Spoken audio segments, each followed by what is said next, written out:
So it works. I really like it. And at this point, Mike, it just feels so good to say it. Like saying Bon Voyage to me is like a drug.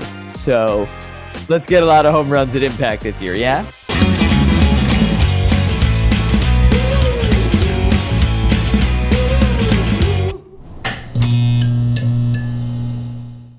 Hey, Dogs fans. Welcome to Fancast. And look who's here with me today. It's Dogs broadcaster, Sam Brief. Sam, thanks for coming on the show today. And my Butch Hobson bobblehead. I was actually two people joining you here on Zoom, but my friend, I'm so excited to be on the show. I love what you're doing. I love the channel. I love your Zoom background. I love your energy, and I'm honored to be on. We definitely want to talk dogs, but before we do, I want to take a step back. Can you tell me, when did you know that you wanted to be a professional sports broadcaster? What were some of the influences behind that, the circumstances that kind of led you on this path? Yeah, it was pretty early on. Honestly, I'm really fortunate to have known what I wanted to do since I was probably 9 years old or so. I'm not one of those sportscasters, and there are many. There's nothing wrong with it. It's just there are many people who played high school or high-level college athletics and then said, oh, I'm not going to make it pro. I'll try this. And they loved it and were really good at it. And that's fine. I was really bad at sports. That moment of, oh, crap, I'm not going to be a MLB, NBA, NFL, three-sport athlete. That moment came very early for me. So right around that age, like 9, 10 years old, I started writing. I broadcast in my basement, Madden and MLB The Show games, in my driveway playing basketball.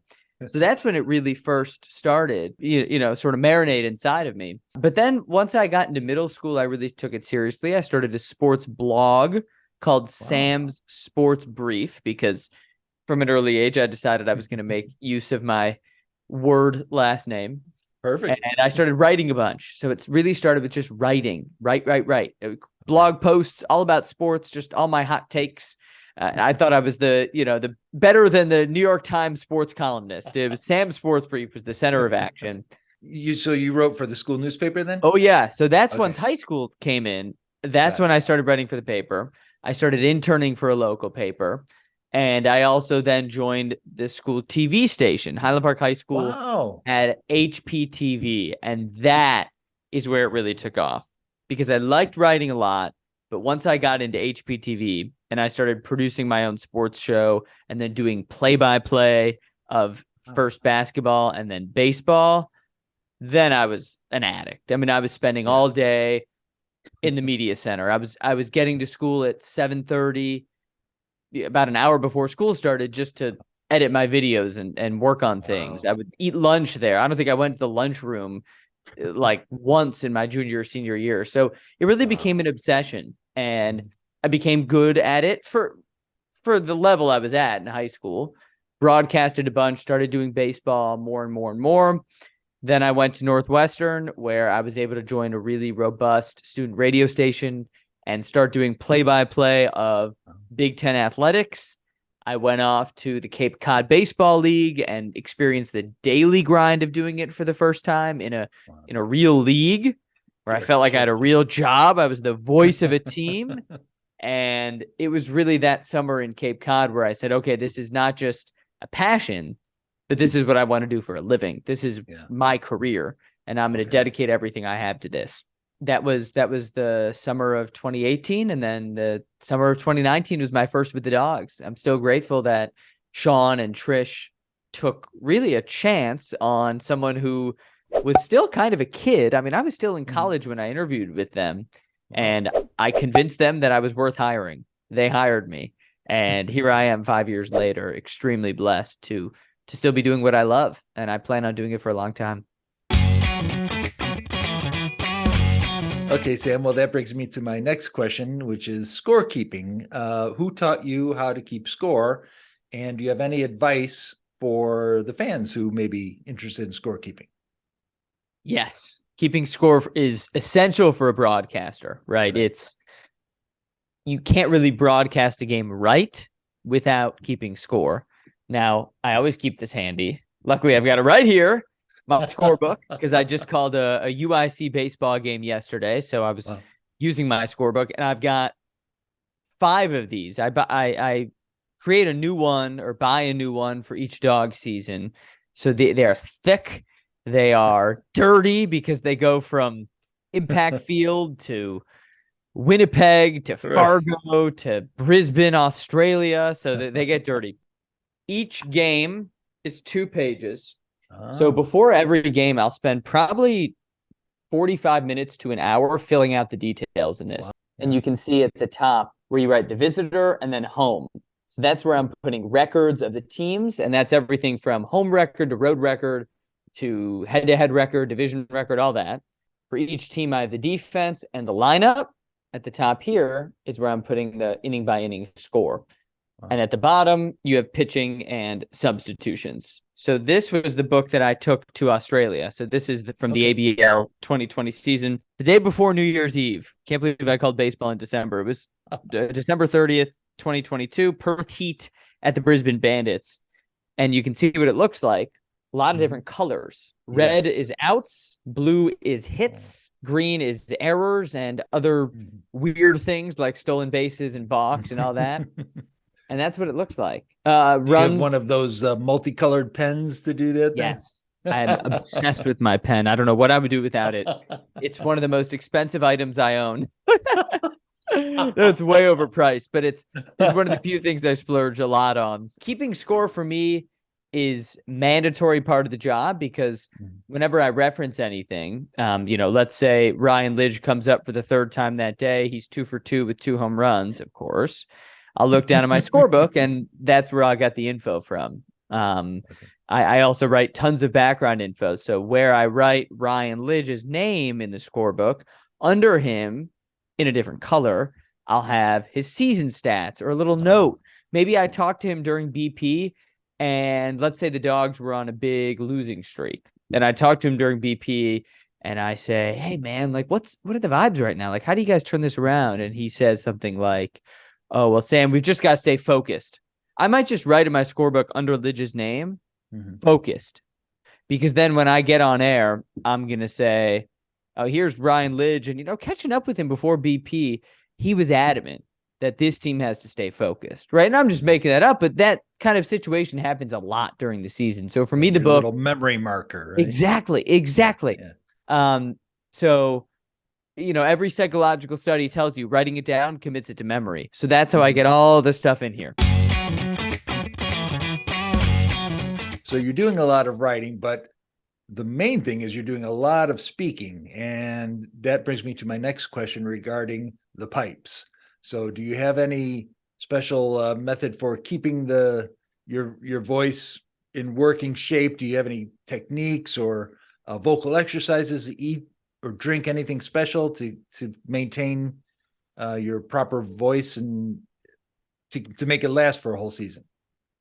That's a great question, because my voice is my livelihood right now, right? My voice goes out. If I don't take care of it, then I got to find a new job, right? So it's just like a pitcher taking care of his arm. For me, that's really important. But the rule that I've gone by is don't overthink it. Use logic. 95% of it is common sense for me. I stay extremely hydrated, especially during the season. I don't overwork it. So a lot of the vocal work I do, it's not crazy stuff before broadcast. I mean, there's all these crazy vocal exercises you can do. You'll never see me doing crazy exercises and, sipping magical elixirs and all this. More often than not, you'll just see me drinking a lot of water, and while I'm on air, protecting my voice. So what that means is not getting out of control. Right. You listen to a Sam Brief broadcast in college, you'll hear a lot of like a guttural, like deep home run, like trying to sound older than I am probably. Okay. Guttural, that sort of, that's really bad for your throat. That's going to fry your vocal cords. Or screaming, right? When I call a dog's game, I'm not screaming for 3 hours. I try to stay relatively conversational throughout. A lot of it is just maintenance on air, hydrating a lot, Okay. And then the one magical elixir I do have when my voice feels tired is throat coat tea. A lot of singers, a lot of Broadway actors and broadcasters use it. It's just a really good tea. Let's say I called a 5-hour game with a walk-off home run and I was screaming a lot. My voice is tired. I'll have a sip of the tea. It often helps soothe the throat. I've never heard of that. That's It's a rare crazy. product. I got my backpack right here. And, I try to keep everything I need in my backpack always because in the middle of a dog season, we're on the road half the time. In my hotel room after a game, will brew myself some of this. Wow. Throat coat tea. All right. Well, then this brings me around to what I think everybody's waiting for. Dogs. Let's talk some dogs. Let's do it. How did you land the gig as dogs broadcast? It was a mixture of persistence and the right circumstance. So with any job in sports, well, really any job, like you need the right circumstance. So I was, first of all, fortunate that there was an opening right as I was graduating college. I was in Chicago. I knew about the dogs. I knew I wanted to broadcast, and I was ready to go anywhere in the country. I was interviewing for jobs in New Jersey and applying to jobs in Oregon and Montana. But of course, my first choice was to stay in Chicago. Sure. So I sent Trish an email sometime in the fall of my senior year of college, and she responded positively. And, I just kind of stayed persistent, but I kept nudging, hey, here's my information. Here's my demo reel. I sent them my stuff. They watched the tapes that I sent them, which was stuff from my time in the Cape Cod League and my time in Northwestern. Liked me enough, trusted me enough to have me in the door for an interview. It was during the polar vortex in February of 2019. The day I interviewed was about -10. Wow. And the wind chill was about -30. And I roll up to Impact Field. I met Sean and Trish right outside the office, and we took a walk outside, kind of behind the stadium to the stadium club. And we were outside. I run really cold. I was wearing like 45 layers. And Sean and Trish were wearing like hoodies. I was like, these two are tough. All right, I will work for them, right? We had a wonderful time getting to know each other, and I told them my vision, right? And it's not, and I maintain this today. It's not just about being the voice of the dogs, which I really cherish, but it's about representing the team. It's about embodying the personality of the fans, of the players, of the coaches, of the front office, of the sales staff, of everyone. I'm the one people see, but there's so much behind me, and you know that better than just about anyone. So they trusted me, and I to this day am really grateful, because without that, everyone needs that first opportunity. And without that first opportunity, who knows how long I would have had to wait for my first break. So I'm always grateful to Sean and to Trish for giving me that, and I'm grateful that I got year 5 coming up with this guy. That's great. Now, that's the thing. Many people may not know it, but you did not broadcast the Dogs' first season. Is that correct? Yeah. So I didn't broadcast that first season. That was my senior year of college. So I was just following from afar. All right. Well, then, do you recall your very first Dogs broadcast, where and when that was? Oh, yeah. It was May 19th, 2019. Chicago Dogs, Gary South Shore Railcats, Impact Field. And I was wearing a hot dog suit. And of course, it was opening day, the largest gathering of wieners in the history of the world, right? 6,500 strong, and those beautiful suits. I'll never forget getting home that night. I talked to my dad. He said, "Son, I'm so proud of you. I always dreamt that your first day of work, you'd be wearing a hot dog suit." Shade, Dad. But hey, I got a fun job. Clearly. That's awesome. Now, you've broadcast so many games for the Dogs. Are there any particular games or series that stand out as most memorable for you? Oh, yeah. Okay. Well, that first one was really memorable just because it was my first. And going from college baseball to the Cape Cod League, which is really high level, but it's still collegiate players. It's amateur. It's really small ballparks, to Impact Field, 6,500 seats under the lights, sold out. and I'm on the mic and I'm on top of the place and I feel incredible. It's what I dreamed of, really. Sure. So that first game and that first series really stands out. Another one that I really loved was the All-Star game this past year. Yeah. Just the chance to represent the league. And I know everyone involved with the All-Star game felt that. For me, it was on the broadcast. The rest of our broadcast crew, of course, it was putting that together. For everyone in the ballpark to be able to represent the league was a really unique experience. The best game that I called, it wasn't even an All-Star game or a playoff game. It was the July 2nd walk-off win over Milwaukee last year. When the stadium was full, you were there, I know it. Yeah. And it just felt electric. I mean, I remember when I went home that night, I thought to myself, it really felt as if everyone in the ballpark had like $1,000 riding on the game, because everyone had your energy, right? You know it. Yeah. I mean, you always have the most energy, but not everyone soaks that up. But that night, everyone did. So when Correll Prime hit a grand slam to take a 9-7 lead in the top of the ninth with 2 outs, all I could hear was Milwaukee's dugout celebrating. And then when the Dogs walked it off, Danny Mars tied it. It was just an amazing experience. I think that's the most fun that I've had calling a Dogs game, and certainly the best environment. Yeah, that was a magical night. And we even talked to Ryan Lidge not too long ago, and he says that was his most favorite game ever too. There really was something magical about that comeback. And you're right. He started jumping, and the crowd just came to life. It was just so much fun. Yeah. And when it was officially announced that Lidge was coming back this year, that was the first image that was in my head. And I actually cut the video. I put it out on Twitter because to me, that's Ryan Lidge. Yeah, he's a great catcher. He's a great player, but he's the heart and soul of this thing right now. And that moment of him, pumping up the crowd after the Dogs tied it in the 9th inning, it was so fun. And I remember on the broadcast, that was one of the moments where our crew really flexed their muscle. We had an amazing camera shot. I think it was from Grant Leader of Ryan coming into the dugout and doing that pump up. Wow. And I just laid out. I wasn't saying anything. I wanted that image to speak for itself. I was watching it with the rest of the fans, and it was really cool. Those are the moments that you dream of. Well, that kind of brings me to a little offshoot here.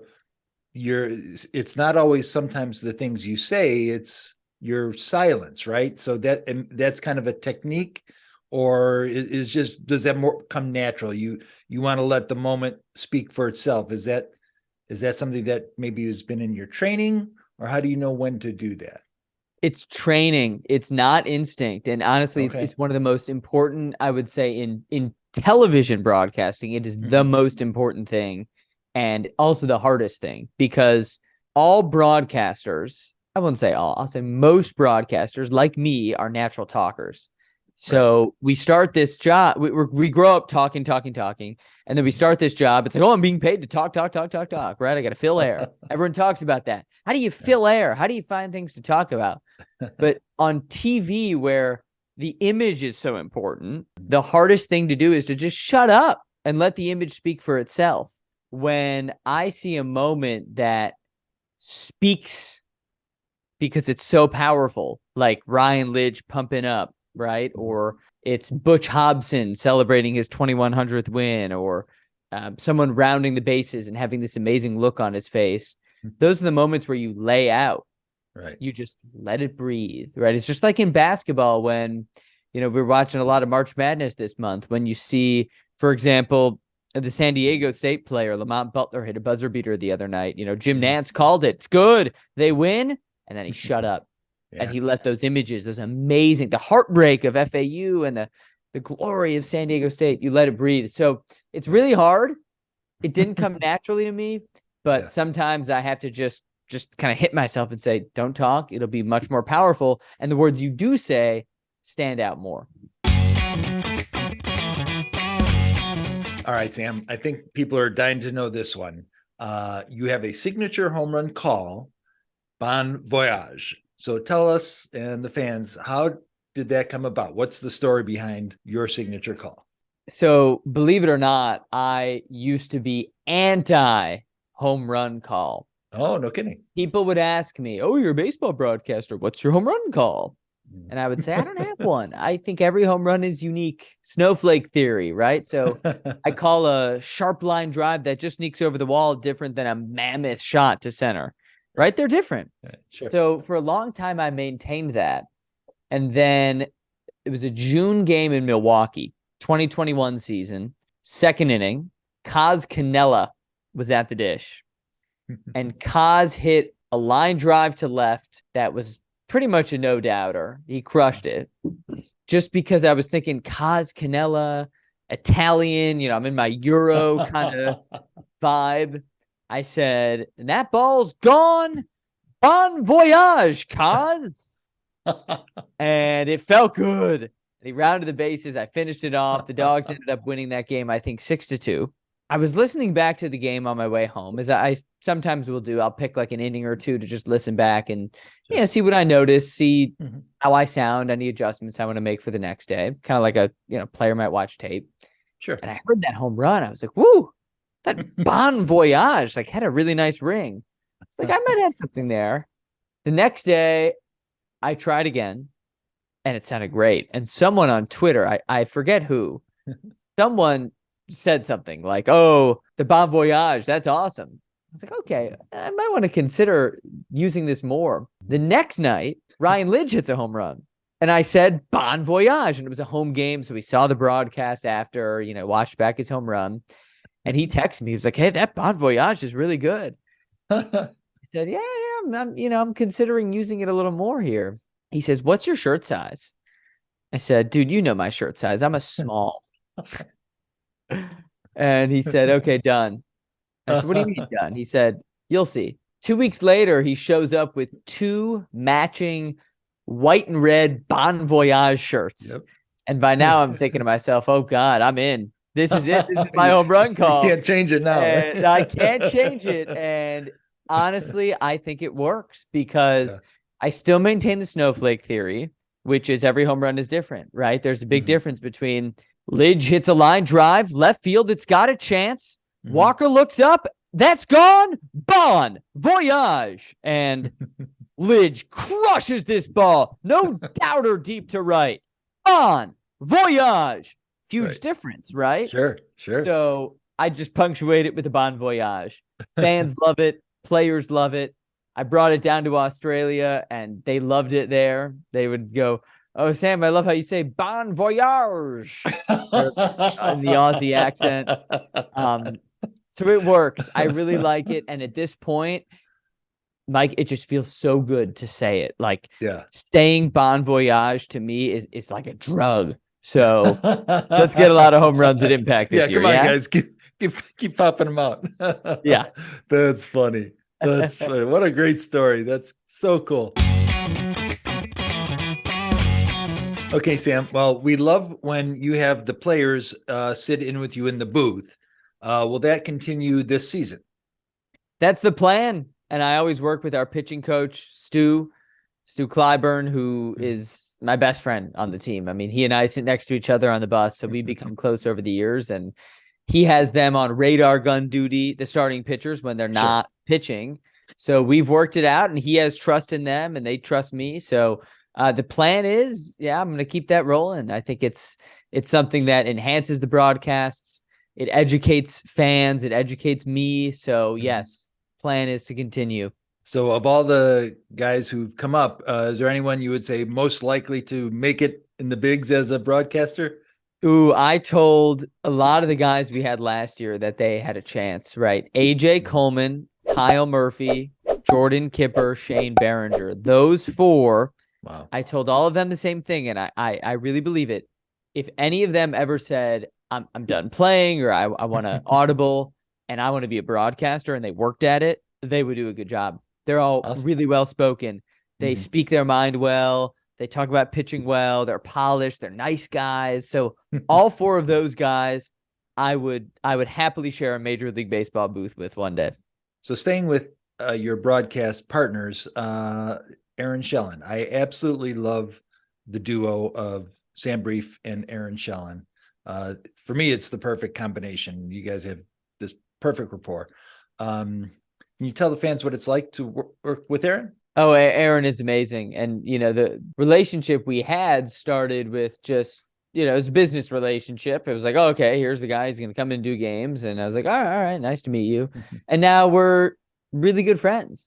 Our families know each other. He and his wife, Jenny, have had me and my fiance, Jen, over for dinner. I know his kids and he's brought them out to the ballpark. And, we're friends. So I think when you say that we sound good together, it's because we like being with each other. So Aaron has turned into one of my best friends. Working with him is great. Being someone who did broadcasting in college, then stepped away from it for 20 years to work in the corporate world and now coming back to it, he's really open-minded to learning from me, even though I'm younger than him. I appreciate him giving me the chance to teach him some things. And then he gives it back to me. He's watched more baseball because he's older.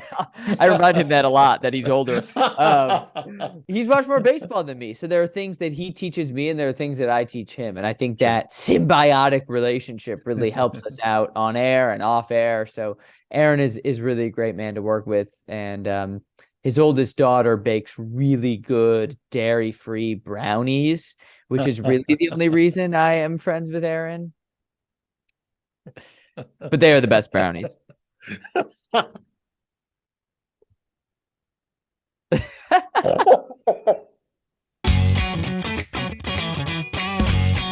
So obviously you have a great championship crew. You talk about your championship crew all the time. So can you tell us a little bit more about that championship crew? How is it to work with everyone at the broadcast?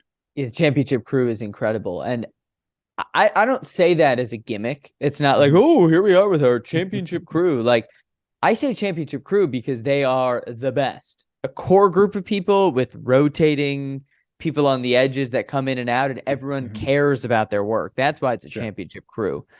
There's a lot of planning that goes into every season and every broadcast, and like the All-Star game and the Home Run Derby, those were intense productions. Oh, right. And it takes a village. Like, I'm the voice you hear, but without the camera operators and the replay operators and the graphics operators and the director and the producer and the technicians, and I mean, everyone that goes into it, it's a championship crew. From Joe DiGiacomo, Tim Helms, Chris Rouse, Grant Leader, Jack Heinrich, Jesus Mauricio, Darius Jefferson, Darius Lawrence, who is the one who turns my mic on, the Alyssa Rogers, all these people, they all do such an amazing job. So these broadcasts would not be even close to what they are if we didn't have the championship crew. Okay, Sam. Well, that kind of brings us to our final dogs questions.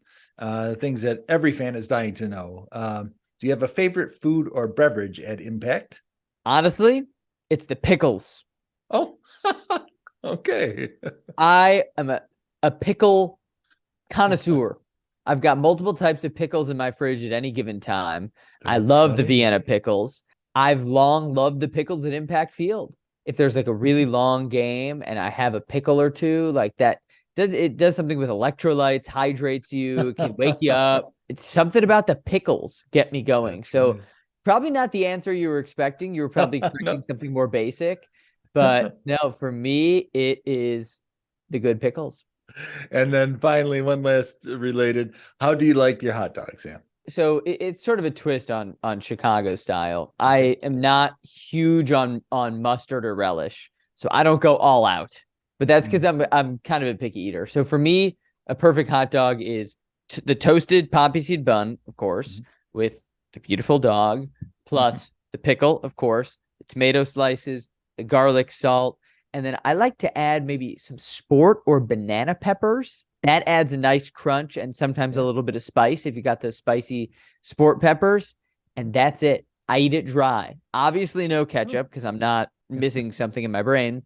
And honestly, no mustard. I'm not a huge mustard person. So I eat it dry. But the pickle and the tomato, those add enough, liquid to make it not too dry. All right, Sam, obviously besides the dogs, you have so many other broadcast gigs, and you have some awesome social media content. You got your Spiraling the Staircase, your Briefly Eating, the Chicago Chauffeur. So tell the fans kind of your involvement with those other teams and how you develop these unique interview techniques. Yeah, so thanks as always for supporting those. The Mental Game podcast is my passion project. That mental health is near and dear to me, and I'm fascinated by sports psychology. So I started that in the middle of my second dog season and have loved doing it.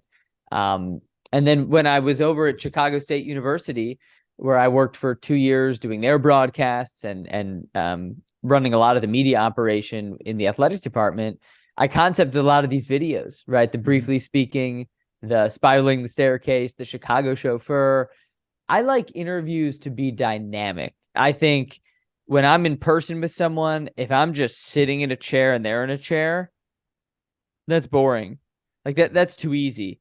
So I was like, let's walk up the stairs. Let's drive in my car. Let's, walk around the ballpark. Things like that are dynamic. So that's where the concept for all those comes from. Yeah, and I love them. Especially the spiraling the stairs that's a great concept, and it kind of also locks you in. You have 60 seconds or so, but what a concept, and it was so fun. I loved it. And your chauffeurs, you do a great job on all your little interviews like that, and I just love them. And kudos to you, man, because those are really cool. Thank you so much. I'm gonna make sure this year, of course, to do even more with the dogs. I think there's a lot of opportunity to walk in some cool places in the ballpark and meet some different people. So stay tuned. I've got some tricks up my sleeve. All right. Well, let's talk about the land down under. So in this past year, 2022, you had the opportunity to spend a full season as the broadcaster for the Brisbane Bandits of the ABL. First of all, how did you get that opportunity? What was the story? How did that come about? Yeah, so a good friend of mine from Northwestern, Eric Bramer, he had worked in Brisbane as the voice of the Bandits. He and I were getting dinner one night, actually in Rosemont, right near Impact Field. I had just gotten off, I think it was just a normal work day, my first year with the dogs. And he was just telling me about his experience. And I was just hooked. I was like, oh my God, I can go to I've always wanted to go to Australia. I was like, I can go to Australia and broadcast baseball. That sounds like too good to be true. So I went home actually that night and sent 9 emails to Australia with my resume, with my demo reel. Wow. That was to the 8 ABL teams and to the league. Pretty much just saying, here's me. I want a job. I actually got some positive bites back, but then COVID happened pretty soon after. The league got canceled for 2 years and it put it on the back burner. Then when they restarted, I made some overtures again. I got put in touch with the Bandits right away. There were a few behind the scenes shenanigans, and then I suddenly was on a call with the GM of the Brisbane Bandits and agreeing to a deal to come and broadcast. And it was magical. And to get there and to start was a long time coming because I worked on it behind the scenes for years to make it happen. Sure. So I felt emotional when I was first there, honestly. And it could not have been a better experience. And right off the bat, boy, they were hot. I mean, they stayed hot the whole year, but wow, you picked the right team at the right time. And tell us a little bit about the season and how that progressed. Yeah, you alluded to how great they were. I mean, this team was 1 win shy of having the best regular season record in ABL history. Wow. They were a juggernaut. Former dog TJ Bennett set the league record for home runs in a season. They had the relief pitcher of the year in the league, the defensive player of the year in the league, and James Meeker and Tyler Tolbert. It was a video game, it felt like. We would just go to the ballpark every day and they would just win. I mean, and they would win by a lot.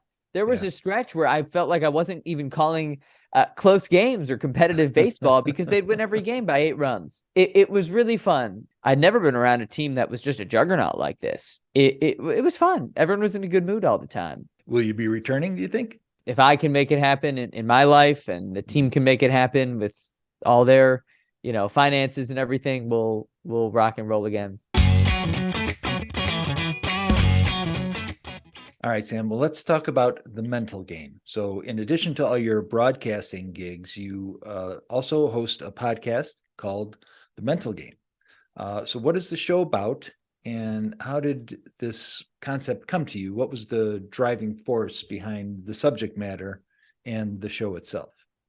Yeah, the driving force really was me struggling with my mental health, which, like a lot of people did, really escalated during COVID.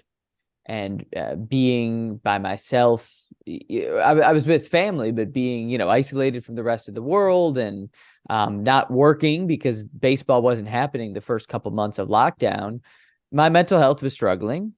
And then we came back to baseball and I realized, yeah, it's great that we're playing, but I still don't feel right. Clearly some players are in a fog. So I had some really good conversation with some Dogs players about their mental health, like really raw, honest conversations. I just got thinking, like, there's got to be something here because clearly what these guys are going through is not uncommon. I know that athletes are people, so they have all sorts of issues with mental health, just like humanity as a whole does. I decided to start this podcast threefold. It's to spread the message that mental health is important and get people to think about it, because I think when we see our heroes, the big bad baseball players we love, talk about mental health, we might reflect on our own, which I think is important.